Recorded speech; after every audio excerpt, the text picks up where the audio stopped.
Alrighty, so let's get started. First of all, I have all this makeup on because I am an artist, and today is the celebration of the 1 year anniversary of my almost death. Because last year on this exact day, I got in a really tragic car accident, and a lot of things have spontaneously come about because of this accident. And I am celebrating it, and I'm calling it the Phoenix Day because it's the day that I almost died, hence the skull. And now I'm becoming a phoenix, hence the eye mask. And all in all, I'm just very grateful to be here and to have the opportunity to acquire my master's degree and in entrepreneurship. So entrepreneurship I am passionate about because I want to create the Phoenix Academy, or TPA.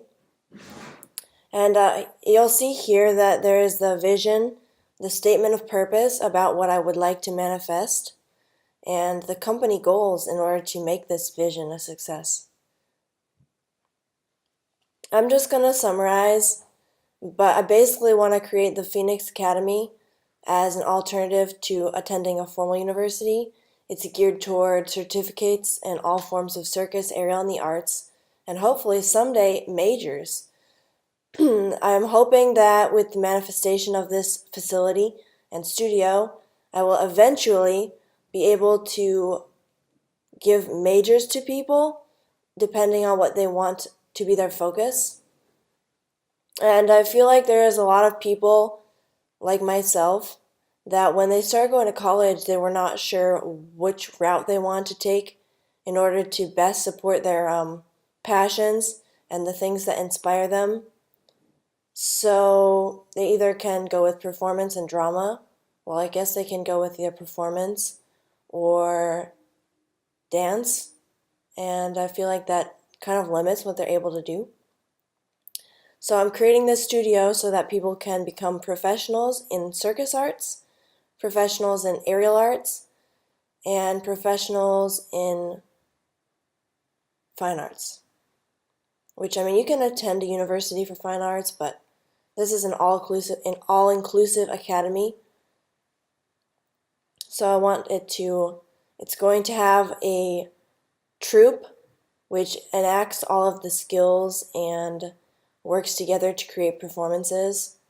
And I'm going to call it the Phoenix Troupe, hence the Phoenix Troupe, the Phoenix Academy. I think that makes sense. And I'm hoping that the performance troupe will be able to perform at a lot of festivals and have constant gigs. So when people are wondering where they can acquire the most elaborate productions or the arts for their event, the automatic thought will be the Phoenix Academy. And the Phoenix Academy is going to construct two large scale performances per year, one in the winter and one in the summer. And they will have elaborate storylines with all of the acts inclusive. And it's going to be awesome. And I don't think anyone will want to miss it because it's going to be so mind-blowing. And it'll give the performers and students an opportunity to show how much progress they've made and what skills they've acquired and such like that. So anyway, so this screencast presentation goes through a lot of things, and the table of contents describes that, but we're just going to go through it. So the disclaimer is vesting is the concept of acquiring the maximum designated equity percentage. Executives will have a vesting period of 3 years, meaning that 3 years of commitment will attain the maximum designated equity percentage. Depending on the years of time spent committed to the startup, will determine what percentage of the designated equity will be attained upon departure of the startup. Obviously, the co-executives can accept or deny this when the startup becomes a legal entity. And here I have distributed equity, and it will probably be modified later, but right now I have it so that the founder, the CEO, me, has 65% only because I'm the visionary and I want to manifest it. There was a quote in the book that talks about how that the founder is most passionate about the startup because they feel like it's their child in a way.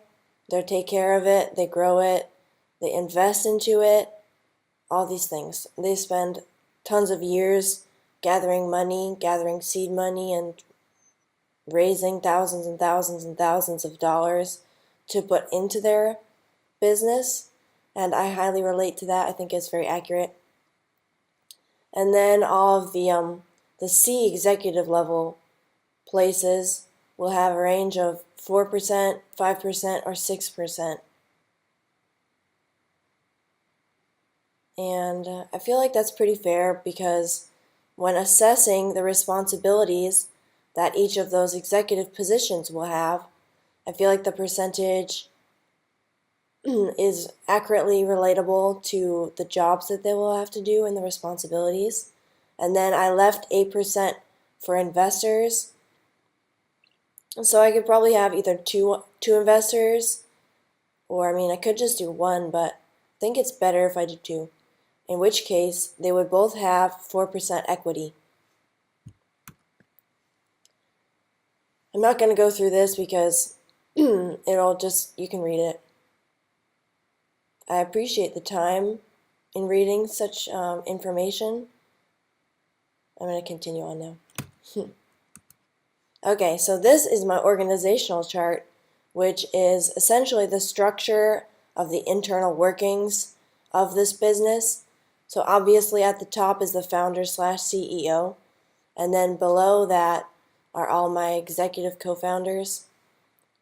And then if you'll notice, there are kind of some off weird ones like CFAO and CCO.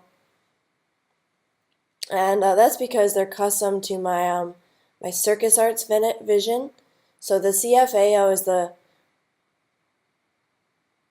coordinator of flow arts. I forgot what the C stands for, honestly. And then the next one is the C of, oh, the chief. So the chief of flow arts organization, operation, the chief of flow arts operation, and the CCO is the chief of circus operations. So they will have their own grouping, and then below them will be their managers, which I'm going to leave it up to them to select their managers because they know best what they're going to need help with. And below them are the teacher leads, which, I mean, there's a lot of skills that we're going to be teaching at this facility. So all of those teachers will have a group, and they will need a lead for that group so that the teachers have someone to report to, just so that the teachers aren't all reporting to the managers of the executives. So the teachers will report to their leads, and the leads will report to the managers, and the managers will report to the executives. And the executives will report to me, the founder. At least until I no longer have the skills to continue being the founder, CEO, in which case I can accept that somebody else will be the CEO, but I'm definitely going to want to see that they can outdo me. And when we get to the job description chart, I can definitely see where I lack. And I really don't think that me as an individual with the skill sets that I have should really take on the role of CEO, but I feel very capable of doing so. So we'll see how it goes. So below the teachers, obviously, are all the students, and all the students will be in classes which the teachers will teach, and the teacher of that class will report to their lead to the manager, manager to the executive, executive to the founder. Anyway, and that pretty much explains what I just said. So the recruitment and selection process, and there is a page later on that gets more in depth about this, but the CEO will inform executives about the positive influence that valuable players have in the startup. Executives will keep their networks open to be receptive to the gifts of the universe. The universe brings forth those individuals that have the most potential to fulfill the startup's needs. Executives will direct these individuals to the CEO to be interviewed by the entire founding team. The team will meet to discuss the applicant and review the individual's skill sets and background. If the team agrees that the contributions brought forth have a beneficial impact, the individual will likely fill that role. And the key of this whole thing, because I keep saying the universe, but essentially I'm following the concept of the law of attraction. So if you want something, you think about it, then the universe finds a way to bring it to you because you gave it so much attention. It just attracts it. Okay, so the executive officer, and like I said, I don't really think I fulfill these very well. Basically, management skills. I mean, I'm going to develop those, but I don't really have any experience managing. And then, actually I kind of do, because when I tried to do a startup a few years ago, I pretty much managed all the things that happened. Actually, I did. And then also, an undergraduate or graduate management degree. I have an undergraduate and bachelor's of fine arts, so, I mean, that kind of applies, because it's my own, art major, but art doesn't really apply to executive management.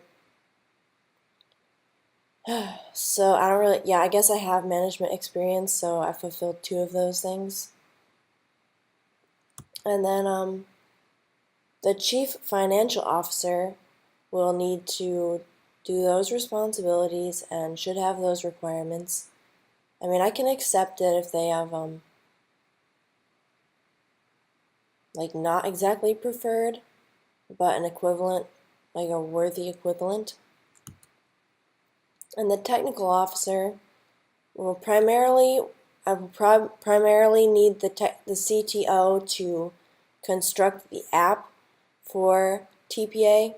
So I will need a Phoenix Academy app, and the CTO is going to have to work with the CAO and CMO, because if you're going to have an app, it needs to be artistically constructed and directed toward marketing.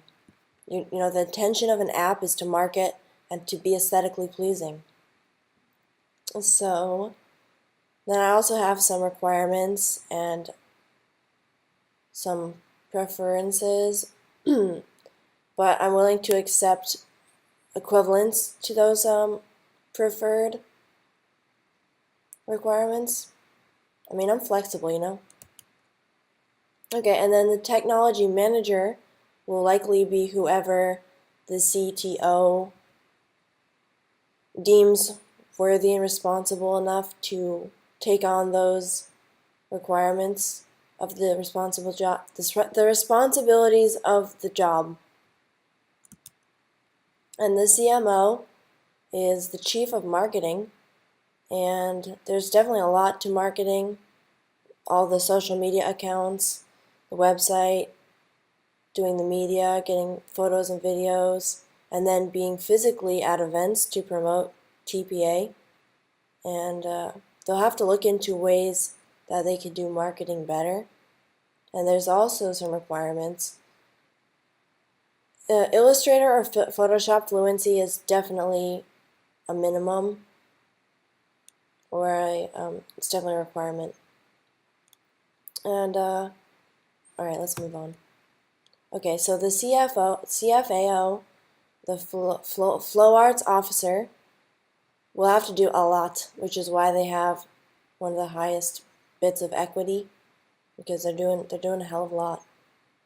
They have to manage all the flow arts, all the classes, all the skills, and promote and get gigs for the Phoenix troupe, and they have to guide their manager, and they will be teaching the how-to fire class, because there's so many flow artists that want to learn how to spin fire, but they don't really have any idea where to start. You just kind of have to know somebody that spins fire to get taught how to do fire. So this alternative academy will provide the opportunity for you to take a how-to flow arts, how-to fire flow arts, and not actually personally know a person that is like willing to teach you. Because I mean, in the flow arts community, the how-to with fire is kind of like a taboo to teach just because it's so dangerous and it's really rad. So it's kind of off limits because it's basically the concept of like too cool for school. I mean, this is obviously a school, but it's kind of like whether somebody wants to gift you that knowledge or if they're just like, I don't really know if you're good enough, really. So it's kind of like a thing where it's just one way or the other. So this academy will provide the opportunity or an outlet for those who want to learn but don't necessarily have the know-how or the in. And so, I mean, we're willing to teach them. They just need to be eligible to perform for the Phoenix Troupe because spinning fire is actually pretty dangerous. Like, if you don't know what you're doing, you're going to mess something up. And you're probably going to start something on fire. And fire is a dangerous element. Like, you don't want to mess around with that at all. Which is why people are kind of like hesitant to teach other people. But if they're eligible to perform for the Phoenix Troupe, then they're eligible to know how to spin fire. And the flow arts officer will need to work with the CCO on constructing the performances and coordinating how everything's going to flow together and such. Preferably, this individual should be experienced in the flow arts for at least 5 years, know about all the types of props, and have a minimum of a high school diploma and then maybe some sort of undergraduate degree, but I don't really feel like there's an equivalent to flow arts in the degree system, which is the purpose of creating this the Phoenix Academy. We want to be able to give people major in circus or flow arts. And so hopefully, if that person attends this school long enough, they can gain the majors and the degrees in their primary function. Alright, so the circus officer, they will definitely have to generate ideas and recruit teachers, schedule the courses, arrange guest teachers, and seek and hire skilled circus artists, which is different than the flow arts artists because flow arts is like its own division, and circus, like actual circus skills, are more like handstands, acro yoga, normal yoga, juggling, the list goes on. Anyway, so they're going to need to acquire those performers and those teachers, and they will also need to be experienced in performing circus and having good primary skill that they excel at, and hopefully 5 years experience in the circus arts or equivalent skills. And then the Phoenix Troupe Manager is kind of like its own division because the Phoenix Troupe is going to need a lot of management. They're going to have to arrange gigs for the troupe, accept applications or review applicants, and then also work with the CFAO and the CCO on constructing the biannual performance shows. And they're going to have to find and hire performance artists that they feel like are acceptable. And hopefully they will, not hopefully, their duty is going to be to find an awesome venue that can seat a lot of people for the biannual shows because we want to get the maximum out of the venue and the performance. So the safety manager, which is obviously required because there's a flow arts and circus division, and you have to have a person that excels in safety for the flow arts and the circus division, and they will have to have a pretty solid knowledge about nursing and what the safety skills they should have are, what the skills require hopefully experience in safetying or nursing. And I don't want to call it the safety nurse because safety manager just sounds so much more applicable to a general job, whereas a nurse you kind of get this conceptual idea in the back of your mind of a hospital nurse, which I mean is accurate, but I don't think they should have the same title. So hence safety manager. And hopefully they have it's definitely preferable if they have an undergraduate degree in nursing or equivalent. Maybe not specifically nursing, but something similar. And then the CAO is the Chief Arts Officer. And basically it's the person that will be in charge of all the artistic aspects of this academy and organizing events. You know, like, you know how the doing that thing where you drink like wine and do canvas painting? So I'm thinking we can take that concept and then transition it to wine and body painting. Because body painting, obviously, is really entertaining and expressive and requires a lot of creativity and skill. So even if they don't learn how to get really good in one session, they'll at least get the base knowledge of like how to body paint and maybe the experience of actually body painting or the experience of getting body painted. So I like that concept. I think it could go really well. And then obviously we're going to have a lot of art classes, so they're going to have to be on the lookout for artists and teachers. And hopefully, actually, they're definitely going to have experience in the arts, general art knowledge of how to do art, and preferably an undergraduate in art or fine arts degree. And then the arts manager is basically the sub person directly assisting the CAO. So they will fulfill all the jobs that the CAO distributes, I guess. And they're going to have to do more for gallery shows and such, because the Phoenix Academy definitely plans to have its own art gallery. And this art manager is going to have to generate ideas for classes and then seek the teachers that can teach those classes.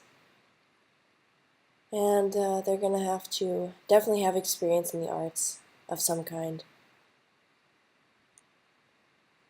And then I constructed this list of all the things that I'm going to need to deem this academy worthy of launching off and hosting classes and stuff. I mean, you can take a look through that, but it's mostly supplies for the initial part of the gym. And being an academy for skills, this is not going to have to be a continuous thing. Like, they're not going to have to replace stock and stuff. I think it's mostly just the initial purchasing these things that's going to be very costly. And then after that, I think it will start making the money back. So I generated a list of the things that we're going to offer and how much income that I would create in the first 5 years. So the first year is going to be the hardest because it's going to require us to invest in all these things. And it looks like we're going to generate barely enough to go into the next year because that income is excluding expenses and rent. And by the time we've been doing it for like 5 years, we should be getting a decent amount of profit. But that first year is going to be so rough. Like, we're going to have to buy so many things for the safety and the practicing of the skills for the courses. And then after that, once we have all those baseline supplies, then we can start generating income. So I think it'll get easier the farther out we go, but that first year is going to be so rough. And then I also generated a list of how much equity the person would receive after being in there for like a certain number of years. And then I generated a salary list of the ideal salaries. When I was constructing this list, I was just like, I don't know where the hell I'm going to get all this money from, like at all, because the income for the Circus Arts Center is just like maximum. It's going to be pretty low compared to all these salaries. Like this prediction only covers the either just the CEO's salary, or I mean you can divide it up to get more people paid. But I'm still just wrestling with this concept of paying everybody this much when my business is probably just not going to make anywhere close to that much money. So I'm still trying to figure that out. And then I created a list of who I would initially probably fill these roles with. And I'm not going to go into it because it's pretty personal, so you can read it if you want. But basically, I've just, like the CFO, I'm considering my mom or my stepmom because they're both very excellent in accounting skills. And I know it's playing with fire, but I feel like it's manageable. So I think it's worth the risk.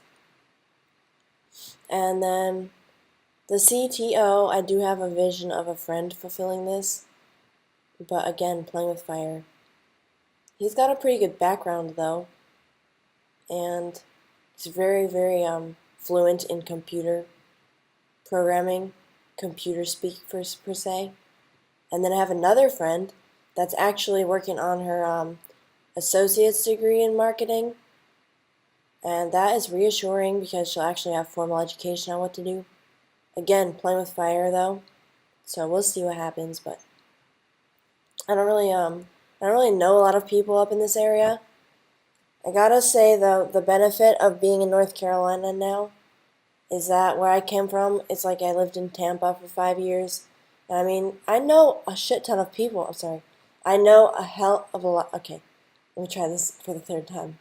I know a ton of people in Tampa that are skilled in the arts and the circus arts. And I mean, I was pretty deep in the circus arts community. I was a really good performer. I ran a fire troupe, like all these things. But there are 3 major studios that I would have to compete with. And one of them is essentially what I'm basing my whole business plan off of.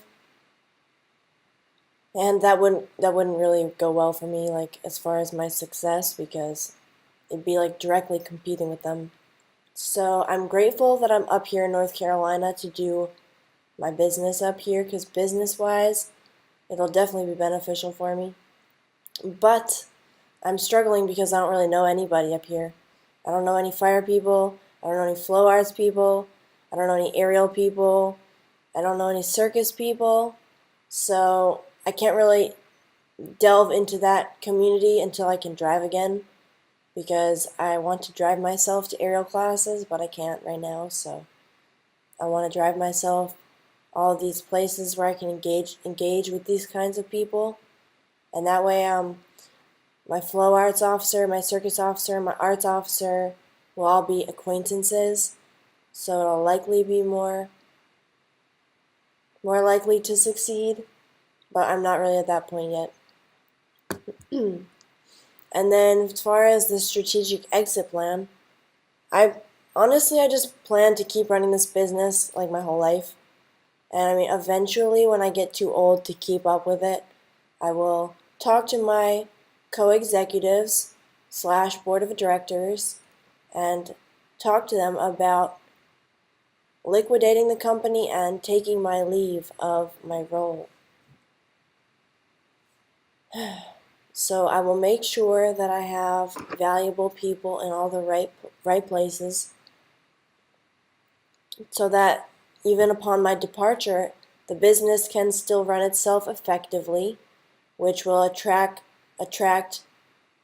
more individuals that are investing in companies to want to purchase my business, my academy. So I'm really hoping about that. And I feel like when it gets to that point, when the business sells, I will just depart, taking my equity and leaving it in the hands of my superiors. And then the executives can choose to keep working on it, or they can take their equity and also leave. So this screencast is essentially all a bit of my business plan, my management plan, and my strategic personnel plan, all compiled into one business plan. And I feel really good about it. Like, I feel like I compiled so much information and set it up really well and successfully organized it. I mean, it looks pretty nice too. And so I'm very proud of myself for creating this screencast of my business plan. And I really hope that you enjoyed it. And I really appreciate you taking the time. And I know I have a really long way to go with this before I can actually manifest my dream. But I think I can do it. Actually, I know I can do it. It's just gonna take some time. But I mean, what doesn't take time, you know? Like, I'm recovering from my accident. It's been a year, officially. I mean, I definitely have come a lot farther than most of the people in my rehab. I articulate a lot of that well, not articulate. I give credit to practicing so much with my flow arts, and I do my own physical therapy now, so it's kind of like self-guided physical therapy, which is also very good. So I've been taking the proactive role in my recovery, and I'm doing pretty good. So I think that I will be able to manifest this Phoenix Academy business. It's just going to take some time, and I'm willing to put in the effort and make it happen. All right, well, thank you.